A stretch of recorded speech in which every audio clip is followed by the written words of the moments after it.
Good morning. Let's look for a minute at the greatest icon of all, Leonardo da Vinci. We're all familiar with his fantastic work, his drawings, his paintings, his inventions, his writings, but we do not know his face. Thousands of books have been written about him, but there's controversy, and it remains about his looks.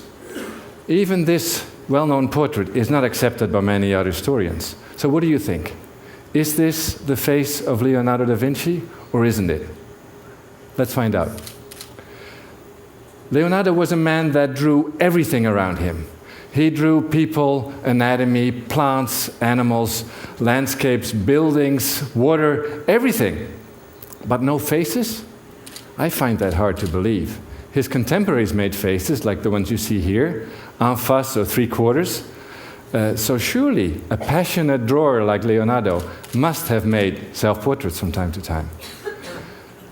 So let's try to find them. I think that if we were to scan all of his work and look for self-portraits, we would find his face looking at us.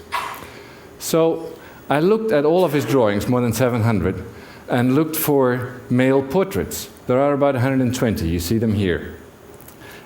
Which ones of these could be self-portraits? Well, for that, they have to be done, as we just saw, en face or three-quarters, so we can eliminate all the profiles.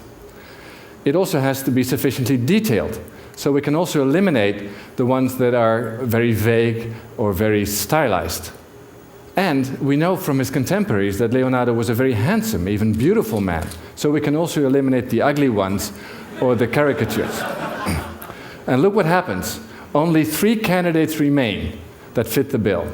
And here they are. Yes, indeed, the old man is there, as is this famous pen drawing of the Homo Vitruvianus. And lastly, the only portrait of a male that Leonardo painted, the musician.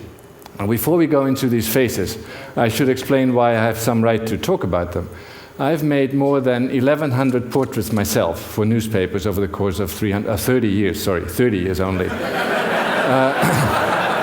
But there are 1,100, and very few artists have drawn so many faces. So I know a little about drawing and analyzing faces. Okay, now let's look at these 3 portraits, and hold on to your seats, because if we zoom in on those faces, remark how they have the same broad forehead, the horizontal eyebrows, the long nose, the curved lips, and the small, well-developed chin. I couldn't believe my eyes when I first saw that. There is no reason why these portraits should look alike. All we did was look for portraits that had the characteristics of a self-portrait, and look, they are very similar. Now, are they made in the right order? The young man should be made first, and as you see here from the years that they were created, it is indeed the case. They are made in the right order. What was the age of Leonardo at the time? Does that fit? Yes, it does. He was 33, 38, and 63 when these were made. So we have 3 pictures, potentially of the same person, of the same age as Leonardo at the time. But how do we know it's him and not someone else? Well, we need a reference.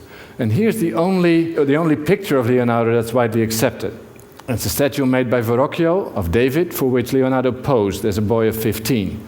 And if we now compare the face of the statue with the face of the musician, you see the very same features again. The statue is the reference, and it connects the identity of Leonardo to those 3 faces. Ladies and gentlemen, this story has not yet been published. It's only proper that you here at TED hear and see it first. The icon of icons finally has a face. Here he is, Leonardo da Vinci.